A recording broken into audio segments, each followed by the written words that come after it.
Race for the White House. President Biden's campaigning efforts now halted after he tested positive for COVID. The president also facing growing pressure from Democrats to drop out of the race. Meanwhile, his political rival, former President Trump, gearing up to officially accept his party's presidential nomination later on tonight at the Republican National Convention in Milwaukee.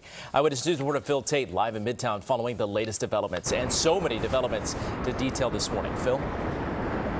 Yeah, Mike, good morning. Tonight is the final night of the Republican National Convention, and we expect former President Donald Trump to speak. This will be his first public remark since the assassination attempt this past Saturday at that campaign stop in Butler, Pennsylvania. Now, all eyes will be on the former president as he takes center stage and what his message will be.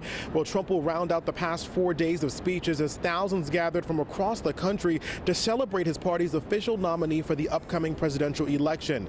Well, this as last night, J.D. Vance introduced himself to a national audience after being chosen as Trump's running mate, sharing a story of his upbringing and making the case that his party best understands the challenges facing struggling Americans.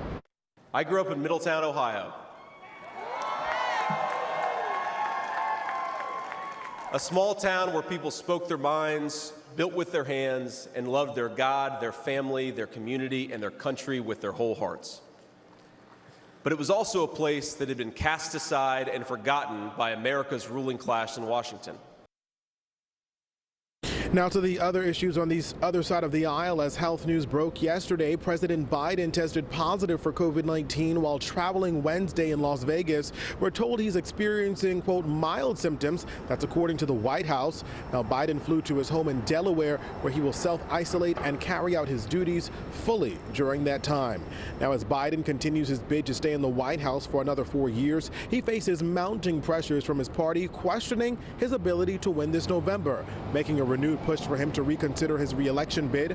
Well, over the past week, former House Speaker Nancy Pelosi, Senate Majority Leader Chuck Schumer, and House Democratic Leader Hakeem Jeffries have spoken to the president, laying out the views of Democrats on Capitol Hill, including their concerns. And tonight, as the former president is expected to take to the podium, we also expect him to accept his party's nomination. We're outside